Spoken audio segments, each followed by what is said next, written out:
Sanbonani. This is Gospel Tour with Buhle Sibanze. Obvious, this is Buhle Sibanze presenting the Gospel Tour. Follow me as I follow Christ. Please like, share, subscribe, and comment. I'm gonna stand against the Lord. I'm gonna push throughout the clouds. For brighter light is waiting for me. Angifuni kwethu isikhathi ke namhlanje ngiphethe inceku ngiyawucela introduce yona athi abanye producer yona nceku yami siyakwamukela eGospel Tour with Buhle Sibanze. Can you introduce yourself to my viewers out there? Ngibonga kakhulu mfowethu umpostoli uNdlovu lo ngilapha eOrange Farm Extension 2 ebandleni ekuthiwa kusendlini yombumbe assembly. Yeah. Yes, siyabonga. The Potter's House. Oh yes. The Potter's House. Siyabunjwa la mfowethu. Yeah, endlini yombumbi. Yes sir. Yes, sir. Nabantu sesandleni sombumbi relaxa ke noma ngakwenzani noma ngakupotapotoza. Mawushaywa uye nje usafe. Usafe kakhulu. Mawupotozwa uye. Usafe. Nako ke. Nceku yami. Yes sir. Kunento lokwangithinta ngayo wathi uyakhalaza ngayo and you want to make people ukuthi babe aware ngayo. Ekunye ufuna ukuthi mangabe someone has a better clarity than what you're going to explain today. Yeah. Angeza forth. Sure. But you want to lay your what you have seen and what you have viewed about inkolo. Yes sir. Yes, so ngicela ubeke story sakho nceku yami. Kunento loyithintile nje kancane lengazi ukuthi izongihlupha ngoba mina ubaba wami waseZion mina ngathi impela ufuna kusihlukumeza thina. Awungene nayo nceku yami sengengikuzwa ukuthi uthini kahle nceba. Cha mfowethu ngizofaka nje istembe sithi azikho iZayoni ezigqoka ijoyini ezisindisiwe. Azikho. Abekho abantu basesheshi abagqoke ijoyini abasesebenzisa impepho zakhona abasindisiwe. Yilento le engizoyiveza la ngokuhambo lami nangolwazi engithema ngihamba la enkolweni ngabona ukuthi no siyarojwa la kunabantu abafuna ukungena nezinto zabo endlini kaNkulunkulu because insindiso ijule kakhulu mfowethu. Now kukhona into ekuthiwa ukusindiswa kube khona into ekuthiwa uguquka. Okay. Yeah, there is a thin line between the two. You know, uma ungazi ungaconclude ucabanga ukuthi umuntu osindisiwe uguqukile. Okay. Kanti lutho akunjalo, uguquka enye into. Ukusindiswa ilokho esikwenza la esontweni. Siphakamisa izandla, size phambi kamfundisi, sikholwe ngenhliziyo sivume ngomlomo. Uguqukwa yilento yenza after church. Uma ke manje the lifestyle outside the ukhumbule ungene ungakasindiswa ungakaguquki kusho ukuthi kunempilo obuyiphila ungene so mawusuphumile kunezinto ongaseze ukuzenza obukade ungena uzenza yikho ukuguquka lokho yikho iBhayibheli alithi ngokusindiswa komuntu oyedwa lithi ngokuguquka kwesone esodwa ngoba uma kusindisa umuntu sishaya izandla la esontweni kodwa izulu lisahleli lilinda ukuthi mayephuma lo mnyango uyokwenzana. But ke mfowethu ngifuna ukuthinta lento ngoba ngiveza into yokuguquka ngoba ngibona kukhona abantu abangafuni ukuguquka abafuna ukungena nezinto zabo. Ezibhilonga ngale bafuna ukuza nazo la ngaphakathi. Ukuguquka kusho ukuthi solahlile. Kunezinto mfowethu uma ungena insindisweni Darko Blue uyathanda uthanda. Kunezinto ozohlukana nazo. Kunezinto okumele uyilahle. Kunezinto ezingabhilongi ngapha. And ijoyini being one of them. Ijoyini le yaseZion. Yes, ngizokwenza example ngeZion. Nawo amasheshi. Uyayithola leyo nto leyo. Ngoba kunejoyini eZion eJericho. NaseMaroma nakuphi. Mfowethu uzuyibone lento isimple ngiye ngenze enye example. Wakwambona umuntu obekade ekhonze eMaromeni. Athi mayisekhonze eZion every Sunday ahambe ngejoyini yaseMaromeni. No. Uma ngabe bekuyinto yempahla nje kuphela kuyuniform kuphela bekumele bamvumele. Kodwa there is a spiritual attachment. These things are connected to a certain altar. And where there is an altar there is a spirit. And where there is a spirit there is a God. Come on somebody. So kunezinto ezibelonga kwi-altar elithile. Okungamelanga zingene kwelinye altar. You need to disconnect from a certain altar to connect to another altar. Kunezinto buhle ngokungena emlonyeni mfethu ezisymbol. Ezisymbol ye-altar elithile. Othi mawuyibona yabona nje umuntu waseZion mayiqhamuke ephethe isikhali ngisho uhlangana naye eCape Town uthi Zion lesi. So vele wazi. Ngoba ijoyini nesikhali siyisymbol. And mfowethu zirepresenta i-altar. lezo zinto lezo and zinomoya i-altar linomoya othile obusa kulo. Come on. And lowo moya lo unonkulunkulu othile elibelonga kuye.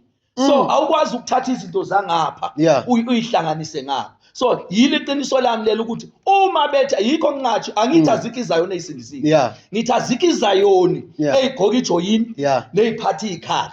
Awekho amasheshe agqoka le impurampura zaseRoma aphinde aphathele impepho. Uyayithola leyo nto leyo abhilonga ensindisweni. And ngisho kahle lokho mfowethu mina ngumntwana ngikhulele ezayoni ngiwasemakhaya eladala. Ngiphume enquthi amasonto ebewu2 shembe nezayoni the only insindisi ingene nje on the way. Ngiyathola Labe ngihlala ngakhona. So izayoni ngiyayazi mina. Ijoyini mfowethu into ukuthi ngisho kushona umuntu yazi kwesinye isikhathi emakhaya makushona umuntu uzuyibona lento ukuthi it is spiritually attached. Bekubeka ujoyini phekwe ibhokisi lakhe. Uyangithola maqedwa lapho mase bese kuthiwa kumele kube khona umuntu ozothatha le joyini. If bekuyinto yempahla kuphela wayengalahlanga lezo zinto. Uyayithola mfethu. So ngikholelwa kuloko uma izangoma mfethu zisindiswa kuyahamba kuyoshiswa impahla kushiswe nezinto zakhona abesebenza ngaso kushiswe nemithi. But ngala ezayoni ezayoni bezongena nejoyini nezinduku zabo ngoba ingubo number 2 abasezayoni bazosho futhi ngiyathemba mfethu part 2 sizobe sina umuntu wasezayoni. Yes please. Ozokufakaza okunye akuphikisa okunye. Umzayoni nakakhona sondela siyakudinga ngala discussion nje kuphela and clarity ukuthi si-understandane. Chubeka Ncebo. Izayoni mfowethu iqiniso lithi isizathu sokuthi ngithi bayikhumule lezi zinto. Zibhilonga kuNkulunkulu wasezayoni. Angisho ukuthi imuphi. Angifuni ukujula kakhulu angikhonzi khona. Ngiyayithola ngazi uNkulunkulu wethu ngapha. But niyazi ukuthi indawo nendawo inoNkulunkulu wayo. Ngiyazi ukuthi argument yabantu abaningi bathi awumosi umuntu uvumile wakholwa. Uyayithola usindisiwe mosi sikhola ngenhliziyo mosi. Impahla lezi. But the truth is kunamadoda lapho uShadrach, Meshach noAbednego. Keep Nebuchadnezzar kuphuma instruction ethi abaguqi. Ongaguqi uzofaka emlilweni. Phela if bekholwa ubengasho umuntu athi hayi masuNkulunkulu uyayibona inhliziyo yami uthi ngiyoguqa ma uqile nje kuphela mara inhliziyo yami God knows. Uyayibona. Kunezinto eziyi-symbol of worship. Ezijule more than us. Beyond our thinking. Shadrach no Daniel ubengasho ukuthi hey bantu kunokuthi ngifake emphandweni. God you can see my heart. Sengenzela labantu. Uyayithola la. But it is deeper than that. Lento yejoyini yezayoni ngihlale kuzo kakhulu. Ayifani ne-uniform yabantwana basesikoleni. Ngoba abantwana basesikoleni bekwenzela ukuthi umntwana ophuwa no rich kungahlukani. Kwenzelwa ne-self esteem ukuthi umntwana ophuma ekhaya ehluphekayo angabonakali ngoba uzogcina yabona feel small. Mele uma bengena esikoleni balingane. So akuna spiritual attachment. That is why uniform ukhona nokuyilahla. Bathi mabeqeda isikole baze bayibhale bamakhe ngoba akunakuthi uyilahlile unaye akunamsebenzi leyo nto le ngeke ibe ne-impact. Kodwa ezayoni bayokutshela abanye kuyaprofethwa le ingubo zesiprofetha. Omunye umuntu uzayofakwa emanzini before agqokiswe ingubo. Uyayithola mfethu. There's a certain thing leyenziwako. It is spiritually attached bafowethu. Asiyeke ukuvumela yonke into ingene ensindisweni. So sithini mangabe nangu umzayoni uyabuya ungena kubazalwane unaloya moya of prophesying. So sithi nako akakushiye ngoba where does it come from? Angeke kumele athole deliverance. Le ndlela yokuprofeta le angasayisebenzisi. Ibhilonga ngale. Otherwise asivume nezangoma zithi vumani bo ensindisweni. Ngoba phela nazo ziyaprofeta. Asithi vumani bo phela lapha phakathi ensindisweni. Uyayithola. So indlela kunendlela mfowethu othi Moses mfowethu ngisho uhleli kuphi umuntu oprofeta nesiprofeti sasezayoni yamuza ukuthi isayoni lesi. Ngoba lento ibhilonga khona. So why kumele kuthathwe izinto ezibhilonga ngalo silethwe ngapha. So that's my belief ukuthi iqiniso lithi akuhlukani mawuyisayoni ngena nje ebiyonini uphelele. Uma ungena ensindisweni shiya izinto zasezayoni ungene ensindisweni ngoba lento okuguquka nceke inokushiya phakathi. Sasikholelwe enyangeni. Uyayithola lonto leyo sashiya hayi mfethu sasipeyida sasiphila futhi sure sasiphila sigula siye enyangeni zifike zisiphilise siphila ngempela enyameni uyayithola lonto le ngoba lento le izinto ekamoya lezi ngiyakuzwa ngoba ungaphiliswa ngapha nangapha omunye uze besikhuluma lana bafundisa indaba yomnyanga ukuthi kahle kahle phela udoctor isilungu ngesizulu ubunyanga nithi yes uma uyibuka ngenyama bonke basebenzisa imithi but indaba isekuthenini inyanga idinga ukunika imithi ithi umkhulu engimphuphile wangibonisa lezi zinto umkhulu obe ofe engasiyi udokotela uyayithola lento usekhona nokukutshela imithi uyayibona ukuthi lento isidlule kulashweni isiku worship uyayithola lento isisekudumiseni it is beyond now the healing part uyayithola lento into esenza singabazalwane siyokodoctor sikholwa ukuthi ngoba abadlulisa izinto kwi-altar izinto ezihamba kuma lab and stuff like that but ngapha khona la uguqa khona ukhumula icathulo ukhotha healing yakho sign of worship healing it is deeper than what it may look like. It has a serious impact in your spiritual because life. Because you mentioned the part of Shadrach, Meshach. If they knelt down, ngabe vele ba accept a defeat. The moment you go there, glama shrines, you kneel down. You've already accepted a defeat. It is deeper. Yikho ngithi ngenza le example mfethu ngendaba yo Shadrach. Ngoba omunye uthi hayi mos ipahla lesi but inhliziyo yami nabo bebengasho ukuthi God can see our heart. We will kneel down. But kunezinto ezibeyond lento le oyicabangayo ezideeper eziyi-worship bathi angeke simkhothamele uNkulunkulu wakho angeke simkhothamele hawu ndoda kuthiwa kuyafiwa ubungasho ukuthi futhi ubukazi ukuthi it's for one day ithi manje izodlula namhlanje kuphela ngiyayithola le kunento engene enkolweni elimaza abantu abaningi bayibiza ngegrace kanti mawusuyiway yabona ukuthi disgrace yona isi-grace abantu abaningi mawubheka indlela abaphila ngayo egameni legrace uyayithola sikhuluma nje ngezayoni ngamajoyini bakhona nala insindisweni abangaguqukile kunabantu abaphelele kuleli gama lokusindiswa abangangena kwelokuguquka uthola umuntu ulokheze enkonzweni uyafeka uyafana nalabagqoka amajoyini nawe usesekuyejina ungena entsindisweni wenza izinto zobubi uyathakatha uyahleba uyafana nalaba benza izinto ngoba ukuhleba nobuthakathi awulahliki ungene nale mintuntu uyokuhleba ukuhleba nobuthakathi zibelonga to another altar yezelinye i-altar kunama-altars abathakathi kunabantu abasebenza ukuthakatha uyathakatha nawe uma uzolimaza abantu enkonzweni uyayithola ukuthakatha asikugibela imfela ayisagijelwa manje zingashawa ogesi la ebusuku uyabona ichoko ogesi manje sekuyathunyelwa so ubuthakathi bujule kakhulu uyabona so into ebaluleke kakhulu nengishoyo mina if usikhona isayona esithi ngisindisiwe asize sizokhuluma le ngoba ilento ilethi confusion to the body of Christ namhlanje kunobabe esakhula nabo basiyekisa izinto beshumayela insindisi iminyaka manje bashintshile ngesibabize ngamagama uyayithola bashintshile namhlanje nabo usubabone emaposteni lezayona kanti lithi iBhayibheli angeke ababili behambe bengavumelene yabona ke ukuvumelana ijule kakhulu eyokuvumelana ncegu ijule kakhulu thina sikhule ensindisweni ncegu ubungeke umukele noma yipi invitation namhlanje kunemali engathi right ye-appreciation uvuma yonke into that is why uzobona umfundisi no DJ eposteni bahlangene same event and mawubheka ncegu phela le mimoya le kumele ilwisane sifike la khona ukusebenza kuPulpit eyodwa kungabi netension khona compromise engaboni bayi-one labantu but khona ophethe title ongasesiye yakhe khona lo thengise ngetitle ngoba khona thengise enganakile ukuthi usethengisile ngoba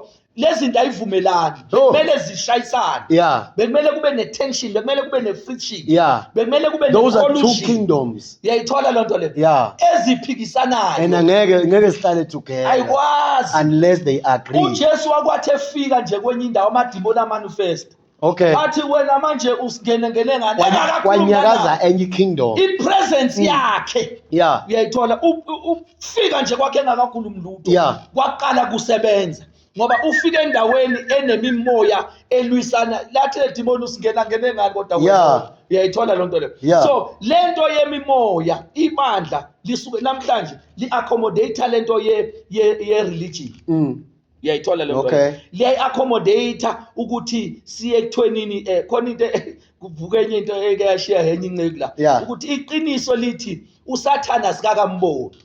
Uyayithola lento leyo. And mhlasazi usathana sizobona ukuthi lezi zinto kumele ihambe kanjani. So indaba ilana bhuti Zion, I'm standing, this is Apostle Ndlovu Orange Farm. It's him. Yes, it's me. Akuna Zion, I'm repeating. Uma uyiSion uthi wena usindisiwe kodwa ugqoka ijoyini. Awukhumbule kahle ukuthi leyo joyini wawuyithole kanjani. Wayithole as a uniform or wayithole as ingubo yesprofeto na.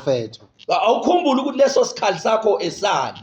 Uyayithola lonto leyo. Khumbula izinto ezenzeka uma uconcentratewa. Ekutheni uqualify ugqoka lozo. Nceko asesilinke iProphecy yaseZion ukuthi ama roots wayo asuka phi ayihambelani na kancane. Ngakuprofethela manje mina ngisiprofetha seZion. Akithi kuyasaza ukuthi bayikhuluma kanje okay sesengikhuluma le lama roots wayo ukuthi are they connected nabaphansi or ahamba nensindiso? Ahamba nabaphansi namanzi. So lezo mbali uJesu akamention wesprofethini. Ngizozwa khulunywa ukuthi mangibheka ngizwa ngeze kunomuntu uthi umuntu kimi ngathi ungathathwa ngathi ungawumuntu oculisa emanzini. Ungathi mawusemanzini lapho ungaphakamiswa ngathi ubungathola nengubo. Ingubo yakho ngathi bingane einkanyezi, einkanyezi zibe ntathu. Ngathi ubumuntu ngathi ubungathola namakhandlela ngathi bengakhanyi. Akekho uJesu lapho. Lutho okukhulunywa isprofeto zakhona zi-attached to emanzini, zi-attached to amadlozi. Kufika umuntu kimi, lo muntu ufike ngathi athi uyisalikazi esidala. Mangithi ngiyambona lo gogo, uthi lo gogo ngathi ubungatholi ngathi ungambathisi. Iprofeto zakhona those things they belong to an altar. So that's why uthi kumele isale ngaphandle. Ayisale ngaphandle in fact ngoba ihistory yayo. Nespirit kunomoya Nceko. Uyanceka usathana ungena ngento yakhe emntwini. Kunezinto ezibelonga kuye. Athi ngisho sefika uNkulunkulu une illegal rights, illegal entrance yakhe to your life. Usho kahle athi unangu lapha but nginaye nje ngenxa yokuthi nayi into yami because aka disconnected. Ngisakhona kumlandela. Kunenkonzo ebaleke kakhulu okumele yenzeke ebantwini mabeshintsha onkulunkulu. Phela ukuguquka Nceko is deeper than uma uguquka Nceko usukushintsha uhamba. Uma uguquka Nceko ijule usukushintsha uNkulunkulu. Lento yokurepent usukushintsha uNkulunkulu. That is why, and God, that is why bathi ngokuguquka kwesisodwa kuya celebrate ezulwini because they know how deep is that. And it is not easy. It's a process. Ukuze ufike eguquke ngeke ukuthi usindiswe namhlanje usuguqukile. Akulahleki same time. Ngoba usuku uzoshintsha uNkulunkulu. Ushintsha uNkulunkulu ukushintsha into obuphila ngayo from childhood until you are kuzoba ne process. Kunama deliverance okumele enzeke in between. Kunama disconnection, kunama covenant. Okumele enzeke in between. So ngilapho khona izulu bese celebrate akho. Ali celebrate now phambi isandla. Yitho esishaya izandla la. Thina sibonga insindisi ukuthi ayinange sindisi. But mawuthi uyabheka Nceko suke shayela umbhedo nje. Ngikho ukusho njalo. Ngoba usindephi? Nkosi yami. Ngoba phela lento yokusindiswa futhi ijulile. Ithi lento yokusindiswa bengigibela imoto, bekumele ngiyogibela le moto. Kwakhona ivoice ngenze example ethi ungangeni kule moto. Ngangangena le moto yaginqile. Kusho ukuthi ngisinde ngabe ngingenile. So awukwazi ukuthi usindile entweni usagibela leyo moto leyo. Usindiswephi? Ngoba igama lokusindiswa kusho ukuthi ngisindiswe uKristo efebeni. Ngisindiswe uKristo etshwaleni. Ngisindiswe uKristu ekubulaleni. So uma usakwenza awukasindi. Usekuyo leyo ngozi leyo. Uyabona lo. The day ulahla ngilapho khona amazulu ahlokoma khona. Thina sinokuthi amazulu ahlokoma nakuphakama lesasitaba. Sithi ngiyamamukela. Hlakamela thina usuke ayohlokoma maybe after a year. Lo muntu sekayekile. Azohlokoma mawuhlaphuma la kuhle wesisikhathi nabo abangani bakho ubujwayele ukuyojiva. uzotestwa futhi ke most of the time yonke into kaNkulunkulu iyatestwa. Testwa, Yeah, yabona into ozoyikhuluma nami uphuma phandle yotest. Yeah. Uzothuthi nje kuqhamuka abangani nalo behlale broke athi mawuthanda utshwala athi mnganami ngiyokubulala namhla ngeB. Kumele uphase leyo test. Yeah. Uyayithola lonto. Mina mangibukela insindiso mfethu bengizenza zonke izinto. Yeah. Ngutshela ukuthi ngathi ngelinye ilanga ngilele endlini. Ilanga ngabona khona ukuthi insindiso ngempela uyaguquka ngempela. Okay. Omunye bememezana abangani omunye ethi hayi sithatha ugatsheni sihambeni lapha. Omunye wathi hayi miyekeni ugatsheni manje sekumfundisi. Angishongo kubo. Wow. Uyayithola le nto. But kukhona into abayibonile ohambeni lwami ukuthi hayi man lo muntu useshintshile. Baze bathi uyabashintshela. Yes, uyasijikela. Kanti vele usushintshile. Bashintshele vele. Uyayithola. Yiyo leyo repentance okukhulunywa ngayo. Yiyo ke lento engisho ukuthi Zion uma nigqoka amajoyini anisindisiwe. Khumulani ijoyini. Bekani phansi ikhala. Lezo zinto ibelonga kwi-altar. Kule 2 minutes esinayo. Yes sir. Kunento lokwayithinta ngendaba yokugcoka kwamapurapera or sekungaba itopic yenye or you can squeeze it on this one. Yes sir. No leyo asiyenze for another day. For another day. Because ijule kakhulu. Serious. I thought into encane ke. No ijule kakhulu. You mention it kancane. Ngeke phela impahla egqokwa nithe esontweni ngolimi ojwayelekile bese simplify like impahla esiyithenga ko Truworths. Yeah, okay. Uyayithola lonto le. That is the truth. Ngoba bengazama bona ngoba abaye bazozama phela ukwenza ngazathi hayi impahla nje. Uyayithola but kunala isuka khona. And mfowethu besikhuluma enye into la ukuthi kunezinto engeke explainwe kakhulu spiritual kakhulu. And inkolo you need to see the result yenkolo nenkolo. You need to be very spiritual. Ukuze ubone ama result eyintweni ezithile kumele ujule and inkolo nenkolo inemfihlo yayo. Othi ngivezele kancane sengiqede. Inkolo nenkolo inemfihlo yayo. And amandla enkolo nenkolo asemfihlweni yayo. So angeke benze neimpahla zeimfihlo zangani. Ezisa namandla ngani. Uyayithola lo nto bese bezongena nazo la lithi ebazalwaneni if I may put it like that. Uyayithola even though nala ngaphakathi but it's another day's topic that one. Because lapho kumele sidule kuleli gama lika repentance because iqiniso lithi labafundisi labo guest speakers guest speaker lawa agcwele kuwo wonke ama poster bekumele basiletha they can't be in all of them in all posters ubone sekubophela inyanga nomfundisi in one poster kusho ukuthi baya kuyipulpit eli1 baya kupulpit anibamenye umuntu oyedwa nalowo muntu lo bamemile ufike kanjani ukuthi athande lo yaphinda athande lo uyayithola le nto le but for him to be able ukuthi akhona ukubahlanganisa kusho ukuthi la kulo wethu it's either yena ucompromiseile or overpower laba ba compromise but angeke bame kwi-altar elilodwa livume bengavumelani. They belong to one altar. It's just that the other one is not aware. Omunye usethengisile ngoba phela ukuthengisa akujula uyathengisa unganakile usuthengisile. Ungazi. Kunama devil worship kunabantu abasebenzela usathana unaware. Kunabamsebenzela aware. Uyayithola lo nto. So such decisions, small anyana decisions njengaleyo Shadrach. You know it may look light. It looked very light in the way we futhi nami njengundlovu bafike ngicabanga ngubonile umlivu uthi nangu ngathi uNkulunkulu uyalazi iqiniso just ukuthi ngisurvive lo mlivu othi guqe kancane into namhlanje nje but it was deeper than that. You know kunezinto engamelanga lezinto zijulile and lezi zinto zenzeni zifike endlini kaNkulunkulu za dilute. Yabona ke into diluted ilahlekelwa i-taste, i-value, ilahlekelwa i-value yayo, ilahlekelwa amandla. Uyayithola uyabona ushukela uma udla nje grof usweet but the more uthela amanzi khona la kufika khona ungasawuyi kuphela amandla thina usuzwa amanzi odwa ngoba the more amanzi abemaningi i-value yoshukela iyadrop. Kukanjalo the most mix izinto in the house of God is the more ne-value. That is why manje even the manifestation of power in the house of God I circle that much ngenxa yokuthi the house of God is seyidaluthekile. Kunabafundisi mina abake abangifonela bethi Ndlovu usebenzisani lapha nakho uginqa abantu lefu ngithi ngiginqa abantu mina musala ukungisukela ngihlangene nokuwa kwabantu ngoba abasakholela nasemandleni. Uyazi the way ibadla lekulika cause ekhuluma lela asakholela nasemandleni selifunda ngoJesu nje khipha amadimoni, selifundisa ngoJesu evula amahlimpe, sekuyisifundo vela nje. Mawuyenzeka manje bafuna ukubaleka, bafana noMose wacishe wabalekela inyoka esuke esadleni sakhe ngoba emangaliswa isimanga sikaNkulunkulu. So injalo nceke kaNkulunkulu yiyo le bengifuna ukuyiveza namhlanje ukuthi hayi yona impela ngiyaphila. Bazalwane, akukho okuningi engingakusho. As I always say, I'm only giving a platform. I'm a Christian, I'm a believer. So akukho okunye engingakuthini. Siyabonga namhlanje. This was it, but ke angazi, do you have last words ongawasho just to wrap up the whole service? Jesus Christ is Lord. That's Amen. What I can say.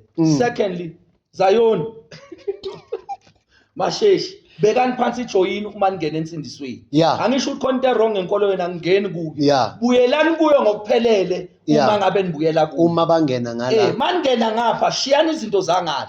Musana ungena nezinto zangale ngapha. That's all I wanted to close with. Don't forget to like, share and subscribe. This was the show, Buhle Sibanze presenting Gospel Tour with Buhle Sibanze. Follow me as I follow Christ. City salute. I'm gonna stay.